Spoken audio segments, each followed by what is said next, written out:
Comment aujourd'hui Marie nous aide dans ce combat spirituel. L'Assomption de la Vierge Marie, c'est un grand mystère et qui est comme le dévoilement d'un mystère plus caché et plus profond. Un peu comme la résurrection de Jésus. Jésus ressuscite d'entre les morts, c'est la manifestation d'un mystère qui est plus caché.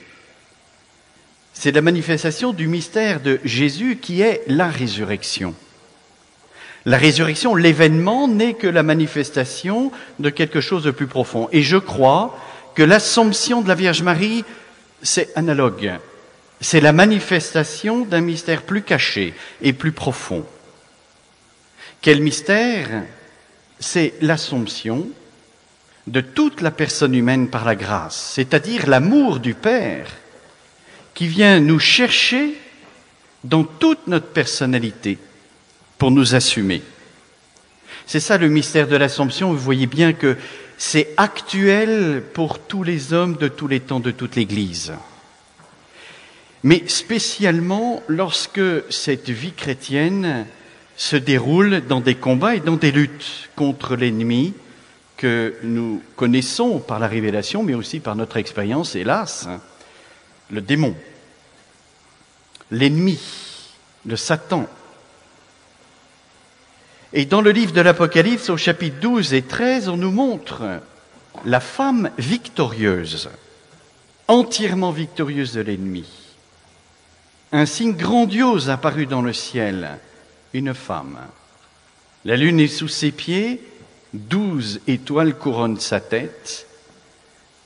Elle est dans les luttes et les douleurs de l'enfantement. On la décrit d'abord comme femme, puis comme reine, couronnée de 12 étoiles, et comme mère, dans les douleurs de l'enfantement. 3 mystères, femme, reine et mère. Très important, ces 3 regards sur la Vierge Marie, parce qu'en face d'elle, il y a un autre signe grandiose, énorme plus exactement, pas grandiose, énorme. C'est le dragon rouge-feu, à 7 têtes, 10 cornes. Et vous le savez bien, Jésus dit dans l'Évangile que le démon, il est le père du mensonge et homicide dès le commencement. Homicide, c'est la seconde mort, c'est pas la mort physique, c'est nous couper de Dieu. Voilà son but. Et il le fait comment? Par le mensonge. Et le mensonge du démon, c'est la confusion.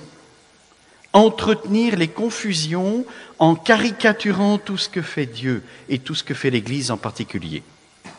Donc la femme grandiose dans le ciel, Marie, femme, reine, mère, il caricature un aspect, un seul aspect.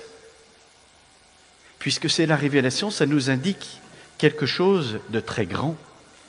Parce que le démon a une intelligence angélique et il ne se trompe pas de cible. Qu'est-ce qu'il caricature? Il a les têtes couronnées. C'est la royauté de Marie qu'il caricature. Il ne reprend que ça. Parce que c'est le point central et focal qui fait que l'enfant aussitôt né est enlevé au ciel. C'est-à-dire il échappe au dragon. C'est la grande victoire par la maternité de Marie, sa royauté et la femme. Autrefois, le dragon, l'antique serpent, comme on l'appelle, il avait été victorieuse d'Ève,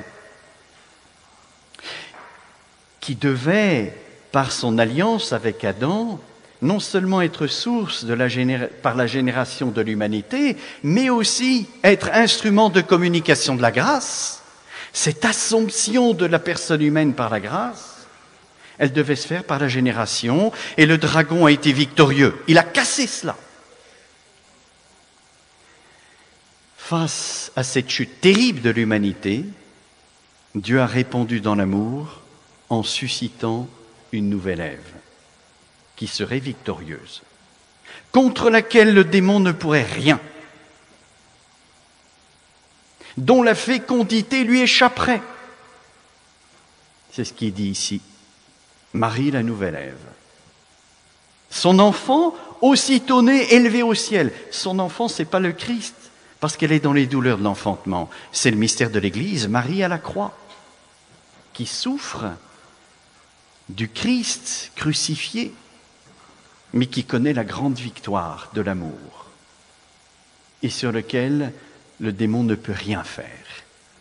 L'enfant aussitôt né, enlevé au ciel, mais c'est cette grâce qu'on le reçoit tous, à partir du moment où on est de bonne volonté, qu'on cherche la vérité, qu'on cherche à aimer. Et ça, le dragon ne peut rien faire. C'est la grande victoire, c'est le don de Dieu, le don de l'amour du Père que nous avons reçu au plus profond de notre âme et qui fait qu'on échappe au démon. C'est déjà le ciel qui est présent en nous. Et comme le dragon est vaincu, comme tout orgueilleux, il ne reconnaît pas sa défaite. Et il pense que ce n'est que partie remise. Alors qu'est-ce qu'il fait? Il suscite la bête de la mer et la bête de la terre. La bête de la mer, elle est présentée comme une bête monstrueuse, ayant 7 têtes et 10 cornes, comme le dragon, donc une filiation. Elle lui ressemble, parce qu'elle est comme sa progéniture. Sur ses cornes, 10 diadèmes. Ah, encore la royauté, mais cette fois-ci, c'est plus les têtes qui sont couronnées comme chez le dragon, c'est les cornes, c'est-à-dire le symbolisme de la puissance, de la domination. La bête de la mer, elle domine, et elle semble être victorieuse par sa domination. Et sur ses têtes, des titres blasphématoires. La bête que je vis ressemblait à une panthère avec des pattes comme celles d'un ours et la gueule comme une gueule de lion. Monstrueuse, vous imaginez, hein? Un ours, une panthère et un lion. Caricature, mensonge du démon, des 4 vivants. Visage d'homme, aigle, taureau, lion. Le Christ, les 4 vivants. Le Christ dans son mystère d'incarnation de cette alliance fabuleuse d'amour avec l'homme. Le Verbe a assumé à l'Assomption la nature humaine dans l'incarnation. Et le démon veut caricaturer. Il veut faire des alliances avec l'homme. C'est la bête de la mer. Mais quelle alliance? Avec des titres blasphématoires sur la tête. L'alliance du dragon avec l'homme à travers la bête de la mer, c'est faire que l'homme blasphème Dieu. Et le blasphème, on nous dit que c'est le blasphémer le nom de Dieu. Et vous le savez bien, dans la Bible, le nom de Dieu, c'est « Je suis ». Le nom premier révélé à Moïse et que Jésus reprend. « Je suis ». Quand je serai élevé de terre, alors vous saurez que je suis. Le blasphème du nom de Dieu, c'est dire « Je suis » n'est pas. L'athéisme, l'idéologie athée. L'athéisme a toujours existé.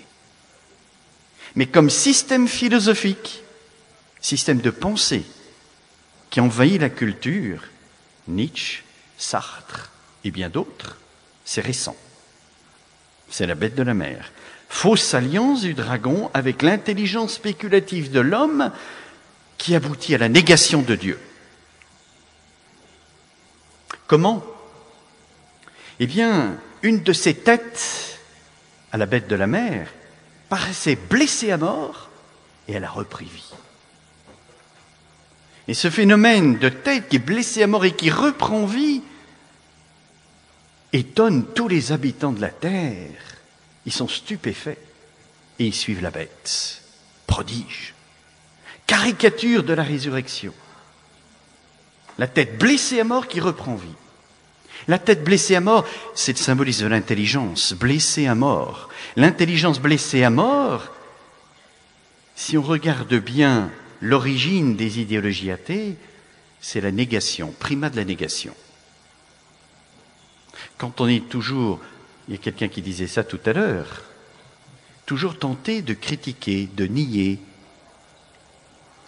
ça c'est la bête de la mer. Le primat de la négation. Et c'est très séduisant parce que grâce à ce primat de la négation, etc., non seulement on aboutit à la négation de Dieu, mais on aboutit aussi à tout expliquer. Un système étonnant qui donne raison de tout. Ça séduit l'intelligence de l'homme. Et face à la tête blessée à mort qui a repris vie, l'homme est séduit. Et il suit la bête de la mer. Alors, face à cela, il y a Marie. qui nous donne l'Emmanuel, Dieu avec nous. C'est la réponse d'amour de Dieu, Dieu avec nous. L'alliance de Jésus avec l'homme. L'alliance de Dieu avec l'homme. Puis, la bête de la terre. Et c'est surtout là-dessus que je vais m'arrêter parce que je crois qu'aujourd'hui, c'est cela le point de vue le plus important dont on n'est pas forcément lucide. La bête de la terre, elle avait 2 cornes comme un agneau, mais parlait comme un dragon. 2 cornes comme un agneau, l'apparence extérieure, caricature du mystère de l'agneau de Dieu, la rédemption. Bête de la mer, caricature des 4 vivants, l'incarnation. La bête de la terre, caricature de l'agneau, mais parlait comme un dragon, sa filiation avec la bête, le dragon. Mais elle caricature le mystère de la rédemption de Jésus, mort par amour pour nous libérer du péché et du dragon. Au service de la première bête, elle en établit partout le pouvoir, amenant la terre et ses habitants à adorer cette première bête dont la plaie mortelle fut guérie.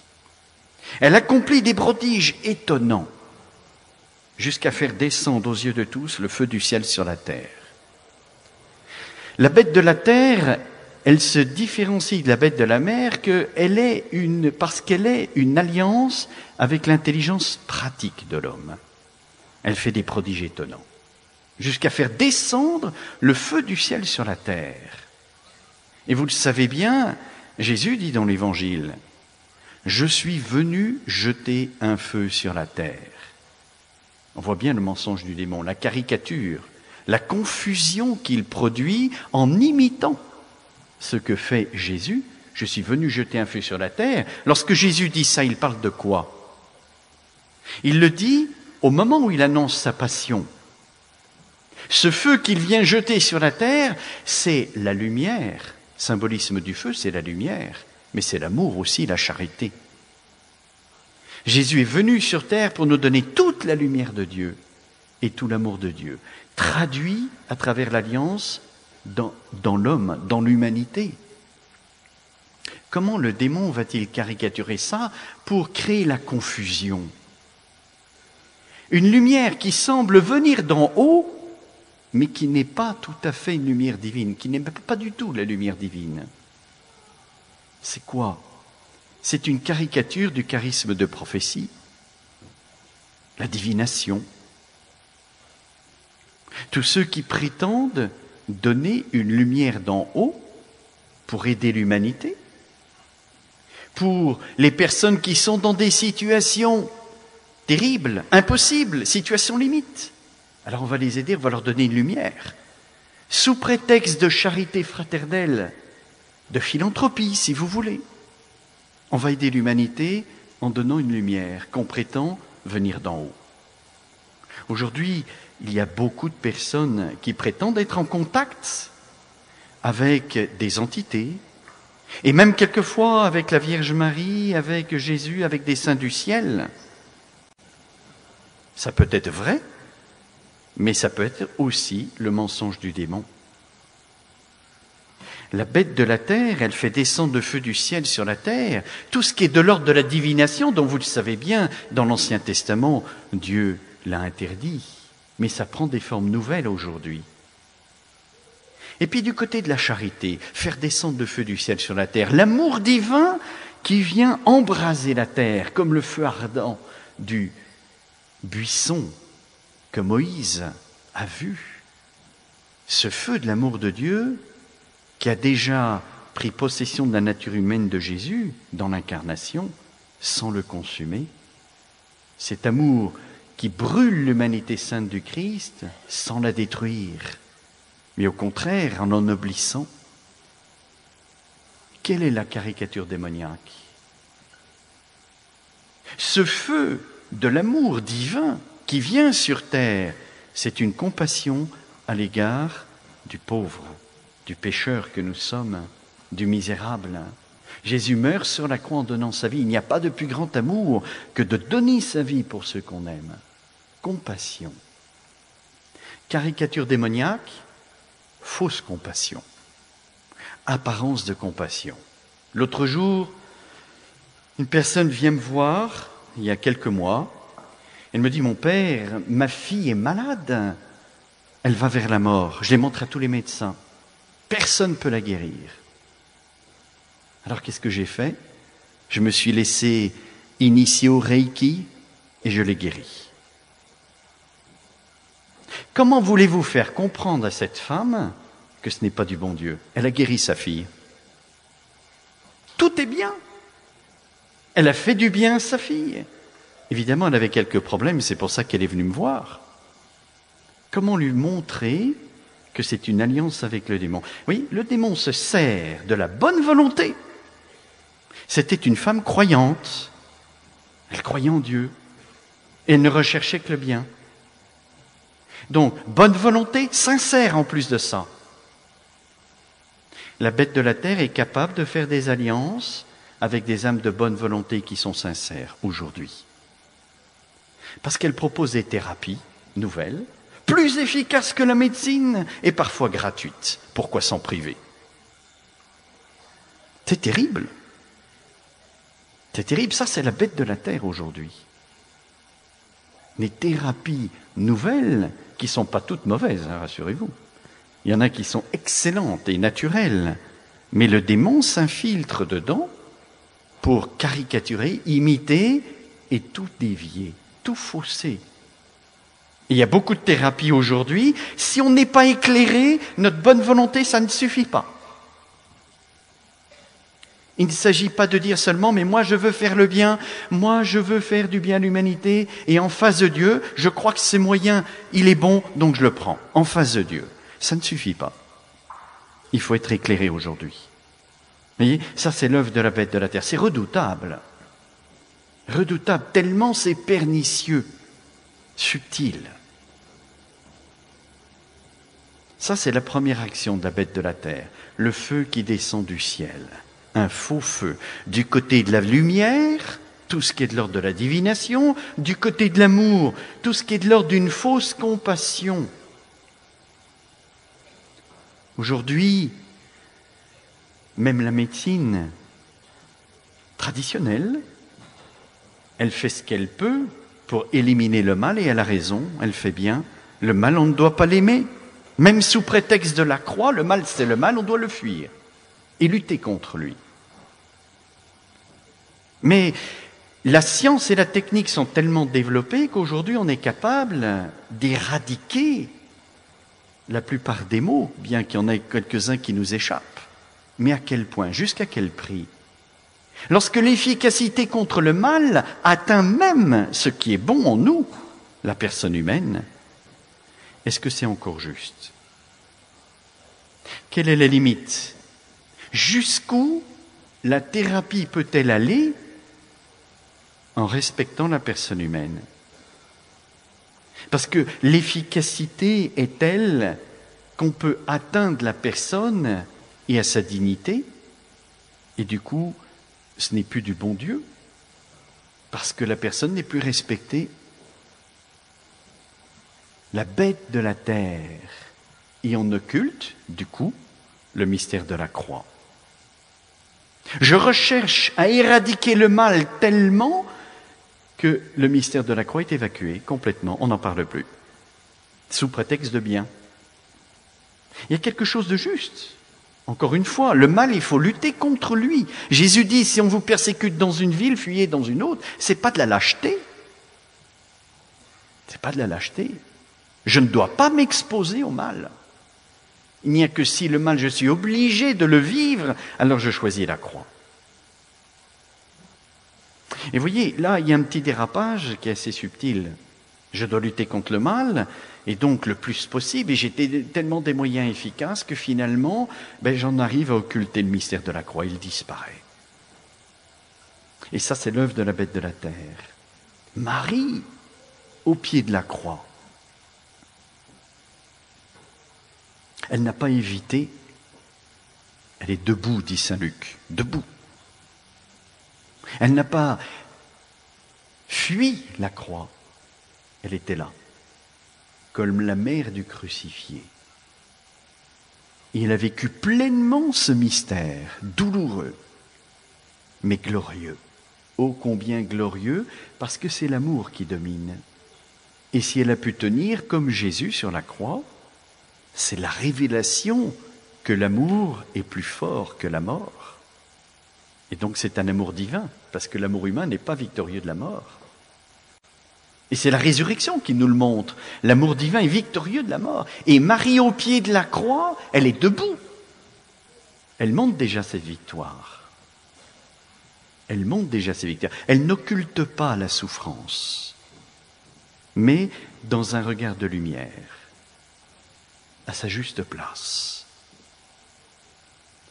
Et puis la deuxième action, encore plus redoutable de la bête de la terre, c'est qu'elle fait une image de la bête de la mer et elle lui donne de l'animer, la faire parler.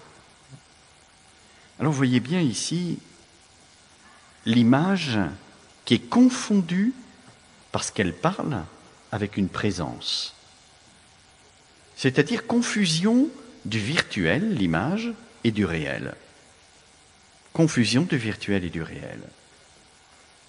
Mais c'est très actuel ça, avec le progrès de la technique, de l'électronique, de l'informatique, qui est une chose bonne, encore une fois. Moi j'ai un ordinateur et je m'en sers pleinement. Ça gagne du temps, ça permet de stocker beaucoup de choses. Et ça facilite le travail. Mais il y a un moment donné où on n'est plus tout à fait dans la lumière. Parce que c'est un outil au service de l'homme, qui est finalisé par le labeur de l'homme. Et lorsque ça prend trop de place, alors il y a un déséquilibre qui se fait. Et petit à petit, le virtuel remplace le réel. Et les jeunes d'aujourd'hui, beaucoup, ils sont très tentés par cela. Des heures devant l'ordinateur, sous prétexte, bien sûr, de beaucoup de choses. Et puis petit à petit, se fait une déformation de la nature humaine. Et on devient hypersensible. Et là, il y a un paradoxe dont je voudrais vous faire part, parce que ça a touché très concrètement mon expérience d'exorciste. C'est que rapidement, je me suis trouvé en face de personnes qui étaient visiblement malmenées par le démon et pourtant qui menaient une vie chrétienne authentique. Vie sacramentelle, prière personnelle, donc communion, confession, lecture de la parole de Dieu. Comment se fait-il qu'ils pouvaient être agressés par le démon de cette manière-là? Jusqu'à présenter des symptômes qui étaient pratiquement celles de l'infestation ou de la possession démoniaque. Paradoxe. Paradoxe. Comment c'est possible ça? Et pourtant c'est bien réel. Eh bien, ça, c'est l'œuvre de la bête de la terre. Et vous pouvez faire tous les exorcismes que vous voulez, toutes les prières de libération, vous ne libérez pas ces gens-là. Donc, je me suis heurté à ce problème-là, et je me suis dit, mais comment est-ce possible? Donc, je suis allé voir mon évêque, je suis allé voir d'autres exorcistes qui avaient une grosse expérience de 20 ans, 30 ans, et ils me disaient tous, mais c'est vrai, on est en face de certaines situations, on est en échec. Il y a des personnes qu'on ne peut pas libérer. Et je me suis dit, ça, c'est pas normal. La grâce doit être victorieuse de tout. Alors j'ai réfléchi, j'ai essayé de comprendre. Et ces personnes, j'ai beaucoup parlé avec elles, et j'ai découvert qu'elles avaient toutes quelque chose en commun. C'est qu'elles étaient hypersensibles. Une sensibilité développée anormalement, qui introduit dans la nature humaine un désordre. Dieu a créé l'âme humaine, qui est le sujet de la grâce, pour que l'ensemble de la personne soit gouverné à partir de l'esprit, intelligence et volonté. Mais si la sensibilité prend trop de place, je ne suis plus gouverné à partir de la vie spirituelle au plan naturel. Je ne parle même pas au plan chrétien, au plan naturel. Si ma sensibilité prend trop de place, je ne peux plus me gouverner à partir de l'intelligence et de la volonté. Désordre vital, non pas moral, vital. Et le démon, puisque c'est contraire à l'intention de Dieu sur la personne, il attaque. Ça l'attire et il attaque. Et vous avez beau mener une vie chrétienne fervente, vous êtes quand même sujet et victime des agressions du démon. Parce qu'il y a un petit désordre vital qui ne se voit pas, qui n'est pas moral, vous menez une vie droite, théologale, et vous avez quand même des agressions du démon. Parce qu'il y a ce désordre vital, la sensibilité à tout prix. Alors vous voyez, l'avènement du virtuel, le développement étonnant de l'informatique, de toute l'électronique, il y a un danger réel aujourd'hui. Un danger réel de favoriser le développement de ce qui en nous capte le virtuel, c'est-à-dire l'imagination. On développe un imaginaire très très fort qui prend le pas sur l'intelligence. C'est ça le désordre vital. Et figurez-vous, c'est héréditaire. Ça se transmet de génération en génération. Donc si je suis victime de cette déformation, sans m'en rendre compte et sans le vouloir, eh bien je vais communiquer par la génération cette déformation vitale, et mes descendants, même s'ils mènent une bonne vie chrétienne, eh bien ils auront ces agressions du démon, peut-être. Donc rassurez-vous, on peut y faire quelque chose. Marie nous montre comment. Elle est mère. Mère du Verbe incarné, mère à la croix. Jésus lui dit, femme, voici ton fils, mère de toute l'Église. Vous voyez, après le mystère de l'Assomption, qui a été officiellement déclaré comme dogme de la foi en 1950, au Concile Vatican II, juste après, on a déclaré Marie, mère de l'Église. Parce que cette Assomption de la grâce sur toute la personne de Marie, Marie étant immaculée et pleine de grâce, devient le modèle de toute autre Assomption pour nous. Modèle de notre chemin de sainteté. C'est pour ça que l'Église a déclaré Marie, mère de l'Église, après l'avoir déclarée assomptée au ciel. Et comment on nous montre comment elle lutte face au dragon qui vomit un fleuve d'eau pour l'engloutir. La terre vient au secours de la femme et l'engloutit le fleuve. La terre, c'est le réalisme. Et le réalisme, c'est l'intelligence. À l'opposé de l'imaginaire, qui, lorsqu'il n'est pas canalisé par l'intelligence, nous fait partir. On rêve, on est ailleurs. L'intelligence nous met dans le réel. Et la terre qui vient au secours de la femme, c'est le réalisme de la Vierge Marie, au pied de la croix. Elle est mère. Mère de l'Église, c'est-à-dire, elle n'est pas seulement le modèle, elle nous éduque. Parce qu'on est enfant de Dieu, et un enfant, ça s'éduque tout le temps. Marie est mère pour nous éduquer, et elle nous éduque à ce réalisme. Comment elle nous éduque dans ce réalisme? Elle nous le montre à la croix, puisque c'est Jésus qui la désigne comme mère à la croix. Pour que nous la recevions comme mère. Et si elle est reine, c'est pour que sa maternité aille jusqu'au bout. C'est sa royauté d'amour. Alors comment? Eh bien dans la lutte. Pour être victorieux, il faut que l'amour domine. Et pour ça, on a besoin de Marie. Parce qu'elle saisit notre cœur. Et l'alliance avec Marie nous maintient dans l'amour, au cœur de la lutte. C'est comme ça qu'elle est notre mère, notre reine, et qu'elle nous rend victorieux. Le réalisme dans la lutte, c'est toujours très difficile. Parce qu'on est pris par la lutte. Et on perd la signification de la lutte. Alors pour rester dans le réalisme, c'est l'amour qui calme l'imaginaire. Quand l'amour prend possession de notre cœur, notre agitation intérieure due à l'imagination se calme, s'apaise. Jésus a voulu que nous ayons une femme comme mère pour que l'amour soit victorieux de cette propension à l'imaginaire de tout prendre.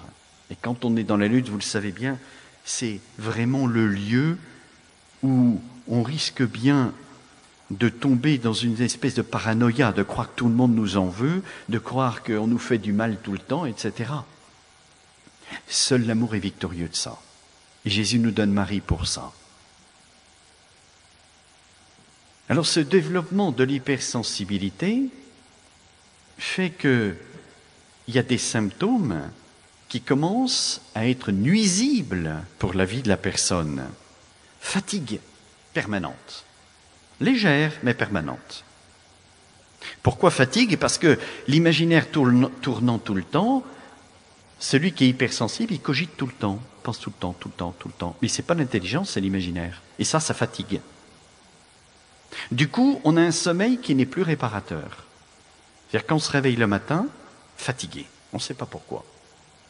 Parce que l'imaginaire a tourné, ça fatigue. Et on se réveille le matin épuisé. Puis, les foules, on les craint. On ne supporte plus la foule. Parce que, forcément, quand on est hypersensible, on ressent le milieu et les personnes. Et on ne fait pas que ressentir, on capte. On prend tout. Et du coup, toutes les forces positives, mais aussi négatives, on les prend, on les absorbe, on est comme une éponge, on ramasse tout. Alors évidemment, ça conduit à des états de dépression qui conduisent au suicide, sans qu'on sache pourquoi. Et vous pouvez consulter les psychiatres, les psychothérapeutes, tout ce que vous voulez. On vous donne des médicaments qui vous abrutissent, mais ça ne guérit pas. Parce que l'origine de cette dépression n'est pas biologique. Elle est due à ce désordre vital, où c'est la sensibilité qui gouverne la nature humaine au lieu que ça soit l'esprit. Et ça conduit à des états de dépression. L'autre jour, il y a un mois, je recevais une jeune fille, 26 ans, haïtienne, tellement hypersensible qu'elle avait une oppression respiratoire permanente. Elle n'arrivait pas à être libre dans sa respiration. Et elle avait des crises d'angoisse tellement fortes qu'elle était suicidaire. On a même été obligé une fois de la retenir, elle sautait par la fenêtre. Aucune prière d'exorcisme ou de délivrance ne l'a libérée.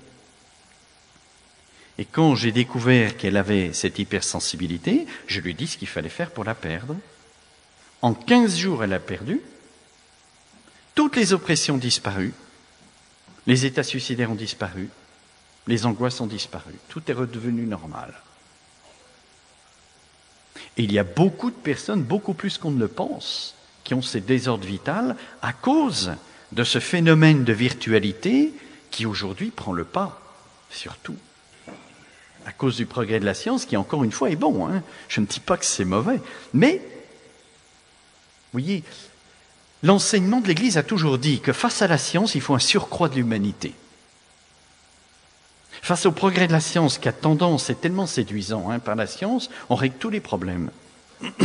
Eh bien, il faut un surcroît d'humanité, c'est-à-dire il faut que l'homme grandisse pour qu'il puisse gérer son enfant qui est la science et s'en servir à bon escient, selon la vérité de la personne humaine.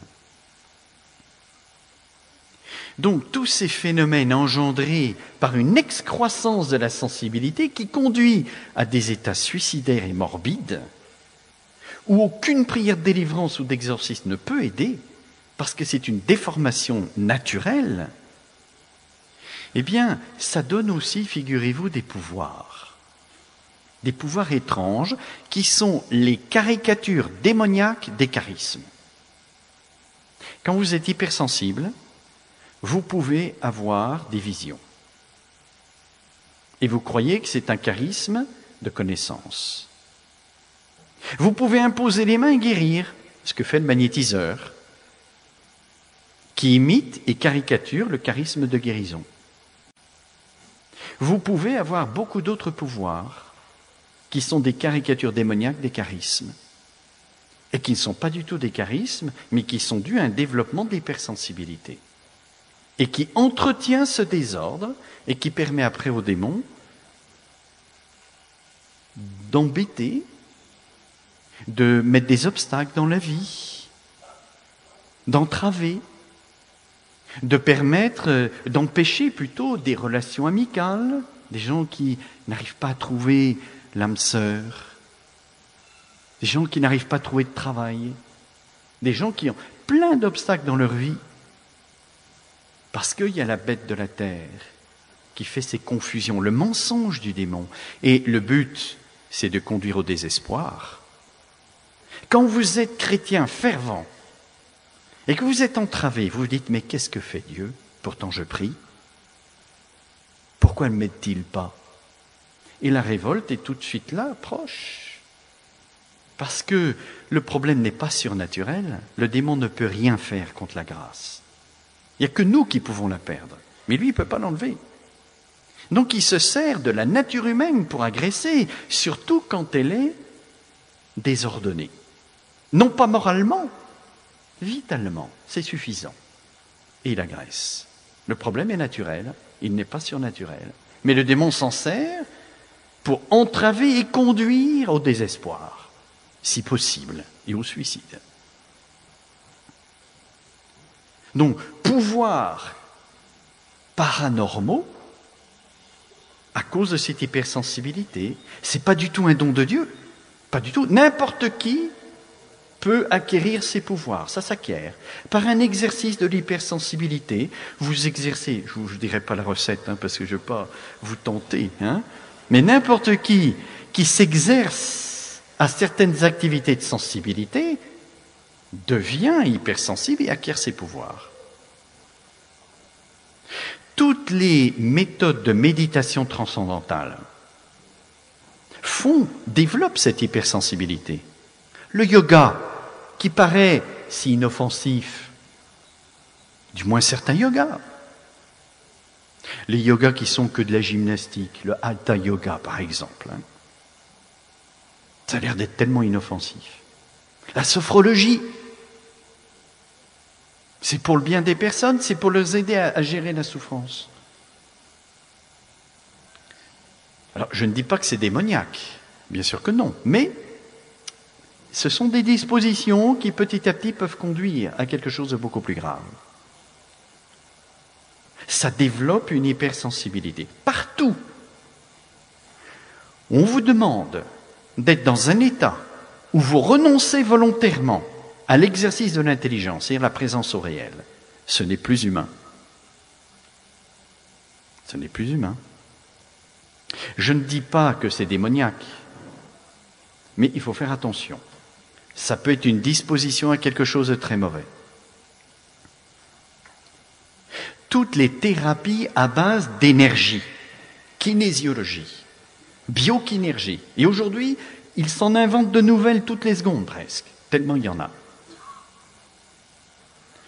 Eh bien, ces manipulations énergétiques, elles sont simplement le fruit d'un développement d'hypersensibilité, parce que l'énergie est liée à la matière et que la sensibilité est liée à la matière. La sensibilité, c'est celle du corps. Et quand vous développez votre hypersensibilité, vous devenez capable de mobiliser vos énergies, de les communiquer, ou de les capter, d'être un canal.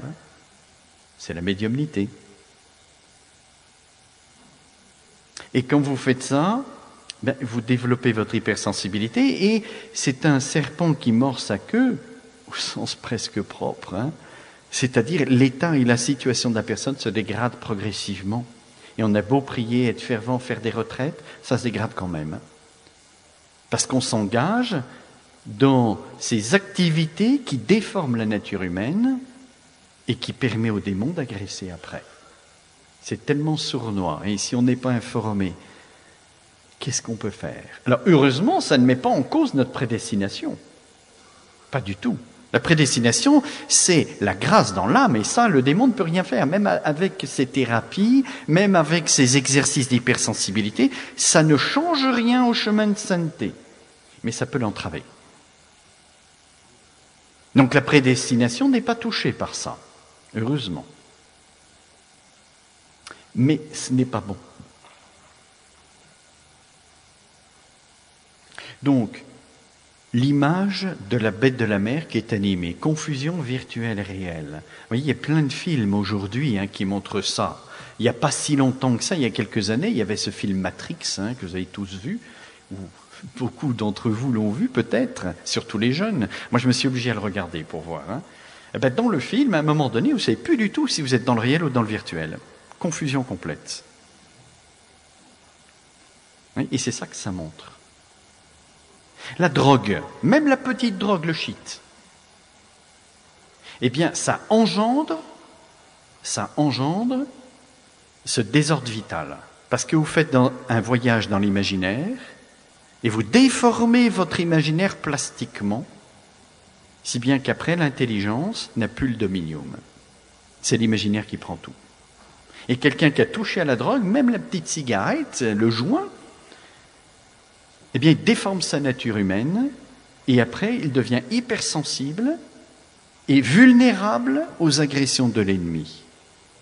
Même s'il se convertit, il garde cette déformation vitale tant qu'il ne fait pas ce qu'il faut pour la perdre. Et heureusement, on peut la perdre.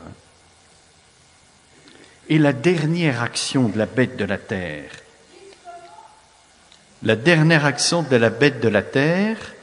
c'est de marquer les adorateurs de son chiffre, 666, dont on nous dit qu'il faut un esprit doué de finesse pour savoir qu'est-ce que ça veut dire, ce chiffre de la bête. 666. Et les marquer au front ou à la main, de telle sorte que ceux qui ne seront pas marqués ne pourront plus ni acheter ni vendre. C'est-à-dire, ils seront exclus de la société humaine et ils pourront mourir. Ni acheter ni vendre, vous ne pouvez plus vous nourrir. Et vous pouvez mourir. Autrement dit, en ayant cette marque de la bête de la terre, le 666, vous entrez dans la société des hommes pour pouvoir survivre. Vous pouvez acheter et vendre. Et si vous n'avez pas cette marque, vous êtes exclu. Caricature démoniaque de quoi?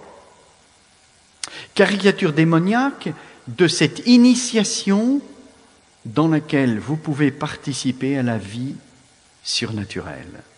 L'initiation chrétienne, c'est par le baptême, confirmation, Eucharistie, qu'on entre dans cette vie de l'Église et qu'on vit de cette vie surnaturelle. Le démon caricature en faisant ses initiations à lui. Une initiation qui vous fait rentrer dans le secret. Une initiation qui vous fait rentrer dans une connaissance qui sauve. C'est l'ésotérisme. Et pratiquement l'occultisme. Aujourd'hui, il y a plein de sociétés secrètes avec des initiations. Le Reiki, souvent, implique une initiation, mais il y en a beaucoup d'autres que vous connaissez, qui sont des caricatures démoniaques de cette vie de l'Église. Donc, vous voyez, aujourd'hui, la bête de la terre, elle est redoutable. Elle entretient des confusions en vue de faire perdre la vie de la grâce. Comme il ne peut rien faire contre la grâce, il atteint l'homme autrement, indirectement, sournoisement, en créant les confusions.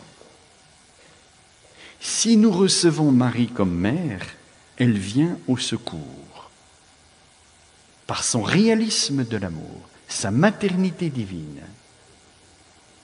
Et elle nous évite toutes ces embûches. Même si on n'est pas éclairé, comme je viens de le faire pour vous, de toutes ces activités de la bête de la mer et de la bête de la terre, en prenant Marie comme mère, il y a une maternité de Marie qui s'exerce sur nous, sa royauté, et qui nous maintient dans le primat de l'amour. C'est toujours ça la sagesse de Dieu, c'est le primat de l'amour. Ève a succombé à la tentation du serpent. Dieu avait donné ce commandement négatif. Vous ne mangerez pas du fruit de l'arbre de la connaissance du bien et du mal. C'était pas pour tenter l'homme. C'était pour le prémunir et le fortifier contre une attaque du démon, parce que le démon a chuté à cause de ça. Primat de l'intelligence sur l'amour. Et il savait qu'il viendrait tenter l'homme. Alors pour fortifier l'homme contre la lutte du serpent, il a demandé à Adam et Ève de faire passer l'amour devant l'intelligence, en réclamant d'eux la confiance. Vous ne mangerez pas du fruit de l'arbre de la connaissance du bien et du mal. La confiance qui passe devant la connaissance du bien et du mal. C'était fortifié Adam et Ève pour la lutte contre le serpent. Et pour eux, ce n'était pas une tentation, parce que faire confiance à quelqu'un qu'on aime de tout son cœur et de toute son âme, c'est pas une difficulté. Et le serpent est intervenu d'une manière si subtile. Alors Dieu vous prédestine au bonheur éternel, qui est de voir Dieu face à face, tout connaître, puisque Dieu est la réalité absolue.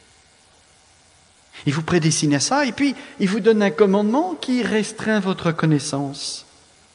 C'est contradictoire.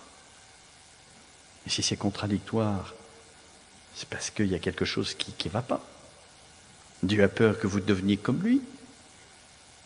La confiance que Dieu réclamait, le serpent a réussi à la corrompre en suspicion, en doute. C'était ça, l'astuce du serpent, le mensonge. Et face à la nouvelle Ève, le dragon s'impose face à la femme, qui est dans un état de vulnérabilité, puisqu'elle est dans les douleurs de l'enfantement. Et il se montre dans sa puissance, pour impressionner la femme, pour avoir du pouvoir sur elle. La peur est directement contraire à la foi. Pourquoi est-ce que le démon multiplie les phénomènes paranormaux? Des bruits dans les maisons, c'est pas toujours le démon du reste, mais quelquefois. Des bruits dans les maisons où on ne connaît pas l'origine. Des voix qu'on entend dans sa tête. Plein de phénomènes, des objets qui bougent tout seuls. Pourquoi est-ce qu'il multiplie ça? Un objet qui bouge tout seul, est-ce que ça fait du mal? Non. Ça fait du bien? Non. Mais pourquoi il fait ça? Pour susciter la peur. Parce qu'il sait que si on a peur, on sort de la confiance en Dieu. La foi est une confiance. Quand on a confiance en Dieu, on n'a pas peur, parce qu'on sait que Dieu est providence, qu'il est amour, et qu'on est dans ses mains. Et le démon fait tout pour susciter la crainte et la peur. Parce qu'il sait que ça nous fait sortir de la foi, et donc il acquiert du pouvoir. Il nous rend vulnérables. Vous voyez, comme la foi aujourd'hui peut être attaquée de multiples manières. Par le point de vue de la peur, de la crainte, de l'angoisse. Par le point de vue du virtuel, l'hypersensibilité, parce que la foi, elle est reçue dans l'intelligence, qui est la faculté du réel. Si mon imaginaire est trop fort, il prend le pas sur l'intelligence, j'ai beau avoir la foi, je ne peux plus l'exercer. La subtilité des attaques du démon, c'est cela. Comme il sait qu'il ne peut pas enlever la foi, ni l'espérance, ni la charité, eh bien, il fait tout pour qu'on ne puisse pas l'exercer. Donc, il développe l'hypersensibilité, l'imaginaire, qui fait qu'après, on a beau avoir la foi, on ne peut plus l'exercer parce que l'intelligence n'est plus assez forte. Déjà, face aux réalités qu'on expérimente, c'est pas toujours facile d'être présent au réel.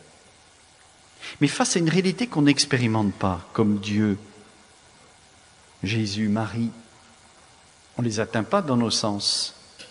Si on n'a pas une intelligence qui est très forte du point de vue du réalisme, eh bien, on est mis à mal pour l'exercice de la foi. Contre l'espérance, vous savez bien que l'espérance, elle se porte sur la vision béatifique. sur le bonheur éternel et sur les moyens que Dieu nous donne. Face à cela, le progrès de la science, qui est si gigantesque aujourd'hui et qui s'accélère, et petit à petit, on s'appuie sur la science comme le vrai secours de l'homme, et on perd tout l'aspect surnaturel de secours divin. Et on est persuadé que l'homme, il arrivera toujours à trouver des solutions. C'est parce que la science n'est pas assez avancée que on ne sait pas faire pour le moment, mais un jour ça viendra. Et on oublie le secours divin de Dieu. Et contre la charité, cette compassion qui est sensible. Tout à l'heure, je voyais, pas ici, ailleurs, une dame qui me disait « Mais grâce à mon hypersensibilité, j'ai une compassion extraordinaire pour les gens. Je vis au rythme de la souffrance de l'autre. Je compatis de façon extraordinaire à la souffrance de l'autre. » Et vous pensez, elle était dans le ministère des accompagnants des mourants. Accompagnement des mourants. Elle disait, mais je peux les accompagner d'une façon extraordinaire parce que je vis ce qu'ils vivent. Simplement, à la fin de la journée, elle n'était pas belle à voir. Complètement laminée. Et elle pensait, mais c'est ça la compassion chrétienne. Alors attention, ça peut l'impliquer bien sûr, une compassion sensible. Mais la compassion chrétienne, elle est d'abord spirituelle. Marie au pied de la croix. Si Marie était hypersensible, comme cette femme, au pied de la croix, elle serait écroulée par terre. Et Saint Luc dit, elle est debout. Non pas que Marie n'ait pas de compassion sensible, bien sûr qu'elle en a une, mais c'est la compassion spirituelle qui domine. Et l'astuce de la bête de la terre, c'est de faire croire qu'on est dans une charité fraternelle débordante parce qu'on vit ce que l'autre vit. Mais on le vit sensiblement. On ne le vit pas spirituellement. On oublie. Quelqu'un qui a une hypersensibilité très développée, il aura tendance, par exemple, à prendre ses décisions en fonction de ce qu'il ressent. Il a une décision à prendre, il dit alors ça, je ne vais pas faire comme ça parce que je ne le sens pas du tout. Par contre, ça, je le sens bien, je vais faire comme ça. Voilà, quand on fonctionne comme ça, vous voyez, c'est le feeling, c'est-à-dire le ressenti qui commande notre orientation. C'est la vie sensible qui commande à la décision qui relève de la volonté. On fonctionne à l'envers d'une personne humaine. Les animaux fonctionnent comme ça. Une brebis qui voit le loup, qu'est-ce qu'elle fait? Elle fuit. Parce qu'elle sent qu'il y a là une réalité qui n'est pas bonne pour elle. Elle fonctionne au feeling. Et si je suis hypersensible, j'aurais tendance à fonctionner comme ça. C'est-à-dire que je me rabaisse au niveau animal. Et je crois que j'ai des pouvoirs extraordinaires qui me permettent de ressentir les choses et donc de bien me diriger. Et le démon, il laisse faire. Parce que il veut que les personnes aient confiance dans leur ressenti. Pourquoi?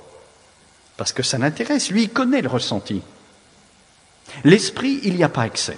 Intelligence et volonté, il n'y a pas accès. Même en cas de possession démoniaque, le démon n'a jamais accès à l'intelligence ni à la volonté.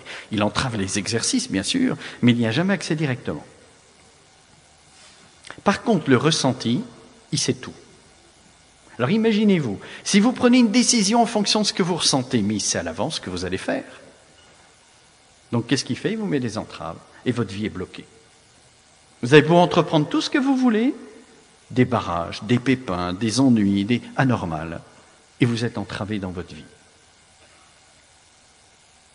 Alors comment prendre des décisions avec l'intelligence? J'ai une décision à prendre, je réfléchis, je cherche la vérité. Qu'est-ce qui est bon pour moi? Je ne me fie pas à ce que je ressens. Parce que non seulement le démon, il sait tout ce que je ressens, mais il peut intervenir, changer mon ressenti, me faire sentir bon ce qui est mauvais et mauvais ce qui est bon. Donc il va attendre la décision de ma vie, l'orientation de vie. Et puis il va tromper mon ressenti à ce moment-là. pour me mettre droit dans le mur. Autrement, il me laisse ressentir bon ce qui est bon et mauvais ce qui est mauvais, parce qu'il veut que j'ai confiance dans mon ressenti. Il veut que ça soit ça qui me guide. De toute façon, ça ne le gêne pas parce qu'il mettra des obstacles.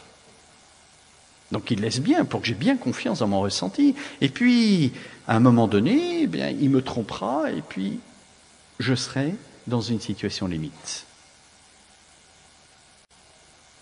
Alors comment faire pour perdre cette hypersensibilité qui malheureusement étant, je vais employer un mot grossier, pardon, c'est un habitus. C'est-à-dire, plus je l'exerce, plus ça se développe, comme l'art. Et si je ne sais pas que je suis hypersensible, en exerçant mon hypersensibilité, je la développe et mon état se dégrade, même si je prie. Parce que je la développe sans m'en rendre compte. Alors, pour la perdre, il faut créer un habitus contraire. C'est-à-dire développer la vie de l'esprit au plan naturel. Au plan naturel. Vous voyez, souvent on entend parler de l'accompagnement psychospirituel. C'est très bien, et ça fait beaucoup de bien. Mais quelquefois, ce n'est pas suffisant. Parce qu'on occulte entre le spirituel entendu au sens de surnaturel et le psychologique, on occulte ce qui est intermédiaire, c'est-à-dire la vie de l'esprit au plan naturel. Chercher la vérité, développer la volonté. Et si on occulte ce créneau, bien, il y a des aspects, évidemment, Dieu peut tout faire, hein, même si on n'est pas compétent, Dieu peut, il fait ce qu'il veut, hein, évidemment. Et si on prie qu'on ait une âme de bonne volonté, Dieu nous aidera. Mais si on peut coopérer, c'est mieux. Et donc ne pas occulter cette dimension capitale de notre personne humaine, qui est la vie d'esprit, recherche de vérité, amour, au plan spirituel, naturel. Et si je développe cette dimension de la personne humaine, je me remets à l'endroit et ça ferme la porte aux démons. C'est la victoire. La victoire de Marie, la terre qui vient au secours de la femme. Cette petite terre si humble, si petite, comment peut-elle venir au secours de ce qu'il y a de plus élevé dans la vie de l'homme, le réalisme, qu'il ne faut pas négliger. C'est capital pour le développement de la vie de l'esprit au plan naturel. Et si j'occulte cette dimension-là, j'ouvre la porte aux influences mauvaises.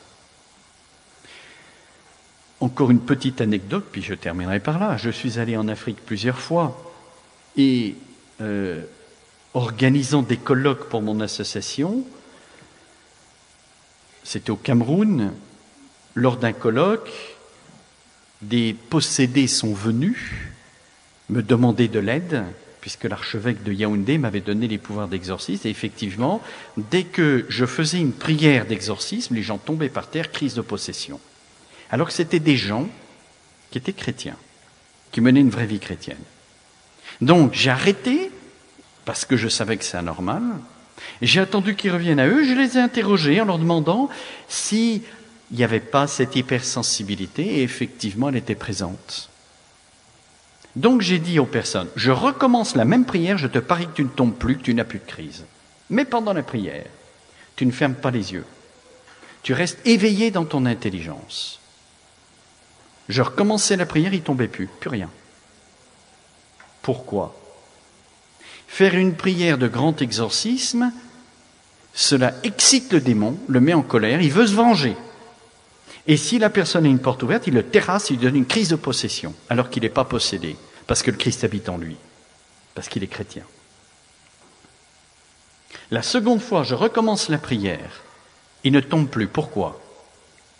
J'excite toujours le démon par cette prière, mais cette fois-ci, il ne peut plus se venger, parce que la personne n'est plus dans son hypersensibilité, elle est dans son intelligence. Et comme le démon n'y a pas accès, il ne sait plus où elle est. Il échappe. Donc vous voyez un petit peu, la personne, elle croyait qu'elle était possédée, parce qu'à chaque fois qu'on priait sur elle, crise de possession. Et elle pensait que la prière de l'Église ne pouvait rien faire pour elle, parce qu'on n'arrivait pas à la libérer. En 2 minutes, elle a vu qu'il n'y avait rien du tout. Il suffisait d'être présent réel dans son intelligence. Ça ne veut pas dire que le problème a été réglé. Il fallait qu'elle s'exerce à bien être présente au réel dans l'intelligence, et petit à petit, la porte se fermait. Mais c'était la démonstration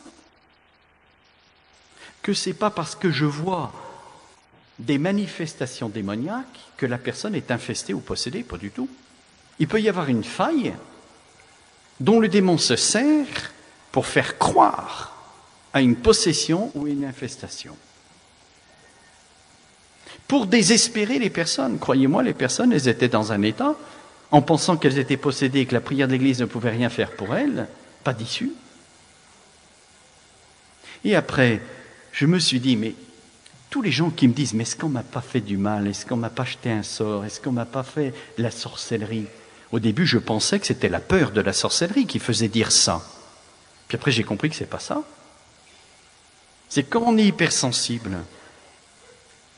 Partout où on va, on est perméable aux influences. Et face aux influences mauvaises, on est agressé. Et donc, on a tous les symptômes d'une infestation sans être infesté, comme mes possédés. Donc, il suffit de comprendre qu'il y a cette déformation de la nature humaine, qu'on est victime des agressions du démon sans qu'il habite en nous, puisque c'est le Christ qui habite en nous. Et donc, on peut y remédier facilement, en rétablissant l'ordre de la personne humaine. Du coup, on ferme les portes aux démons et on est tranquille, sans aucune prière de délivrance ou d'exorcisme. Simplement, alors c'est ça l'Assomption, le mystère de l'Assomption, c'est l'assomption de l'amour de la personne humaine qui la remet droite, qui la remet dans l'ordre, voulu par Dieu. Notre vocation est une vocation à l'amour, humainement et spirituellement parlant, surnaturellement parlant.